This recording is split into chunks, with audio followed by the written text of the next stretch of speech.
di belakang kita adalah Masjid Khaif, masjid yang pernah digunakan untuk sholat 70 nabi dan rasul, termasuk Nabi Muhammad sendiri yang sholat di sana. Nabi Musa juga mengenakan 2 kain ihram dan berdiri di atas onta di masjid belakang saya ini.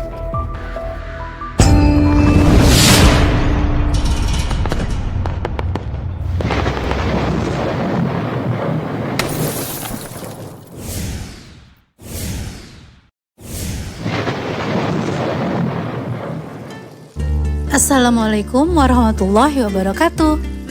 Sahabat, di sela-sela padatnya rangkaian ibadah haji, kita menyempatkan diri berkunjung ke sebuah tempat yang sayang sekali jika tidak kita datangi. Masih berada di wilayah Mekah, kali ini kita akan mengunjungi sebuah masjid yang memiliki kisah dan keunikan tersendiri. Seperti juga Masjidil Haram dan Masjid Nabawi. Masjid yang akan kita tuju ini adalah masjid yang terukir namanya dalam sejarah peradaban Islam. Kita menuju ke arah Mina.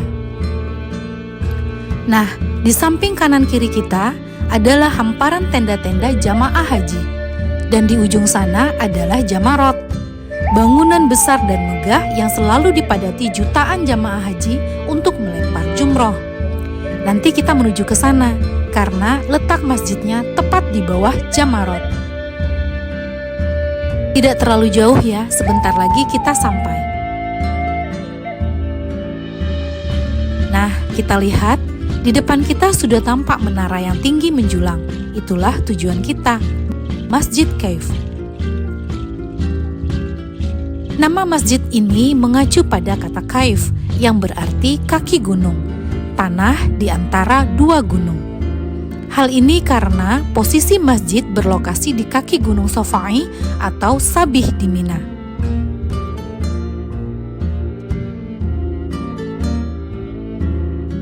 Masya Allah, ternyata besar sekali. Sepertinya harus berpikir ulang jika jalan kaki mengelilingi masjidnya. Karena masjid ini sendiri tercatat luasnya mencapai 34.000 meter persegi. Nah, ini tampak depan masjidnya. Mewah sekali. Selain bangunan yang nampak kokoh, ornamen-ornamennya juga futuristik.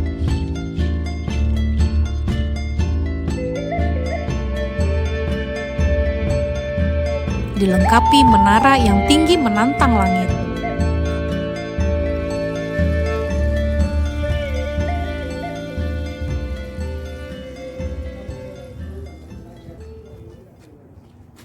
Ya, kita sekarang sudah ada di wilayah Mina. Di depan kita adalah Masjid Khaif, masjid yang banyak menyimpan sejarah. Masjid Khaif ini terbagi menjadi 2 sebelum direnovasi, yang sebagian masuk ke wilayah Mina. Lihat, Jamarot. Nah. Ya, dan sebagian lagi sudah keluar dari Mina sebelah sana. Ini sudah keluar dari Mina. Sejarah masjid ini tidak lekang oleh napak tilasnya Rasulullah SAW yang ketika itu melakukan mabit di Mina dan melakukan khutbah ketika haji wada di sini. Ada yang menarik dari kisah Masjid Khaif ini. Berdasarkan riwayat ada sekitar 100.000 nabi dan rasul pernah sholat di sini.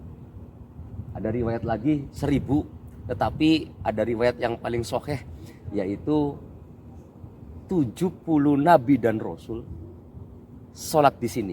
Dan Rasulullah mengatakan bahwa Rasulullah melihat sendiri Nabi Musa di sini mengenakan 2 kain ihram berbahan katun dan duduk di atas onta di sini.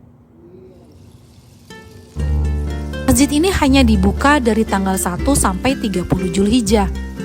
Kita lihat, pada hari-hari itu, masjid ini dipadati jamaah.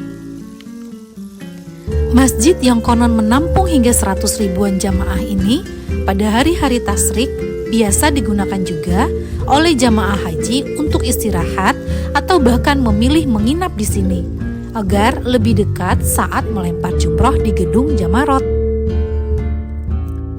Ratusan pilar yang kokoh dengan permadani merah yang empuk sangat memanjakan mereka yang memanfaatkan waktu sholat di sini.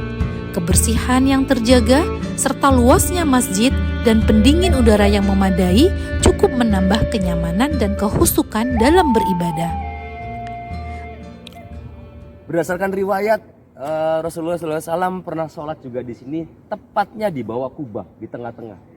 Tetapi ada lagi cerita yang mengatakan bahwa orang-orang Ansor pasca Rasulullah wafat itu mencari, meneliti di mana letak Rasulullah SAW itu sholat di sini, dan ditemukan konon katanya Rasulullah SAW sholatnya di bawah menara ini.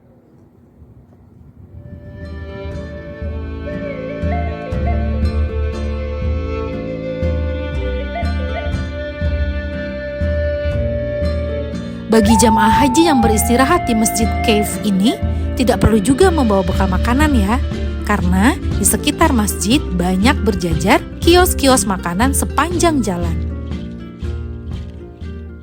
Masjid yang besar, masjid yang menampung 100.000 jamaah lebih ini hanya dipakai hanya saat musim haji saja.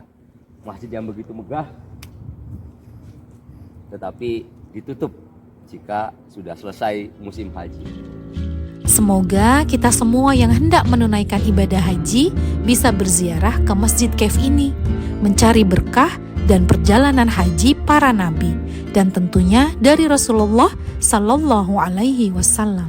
Masyaril Haram semuanya napak tilas jejak sejarah Rasulullah SAW, dan kita tentu akan mengelilingi semua napak tilas tersebut. Jika masih ada waktu, kita antar ke sana, insya Allah. Sekarang, ayo kita berangkat.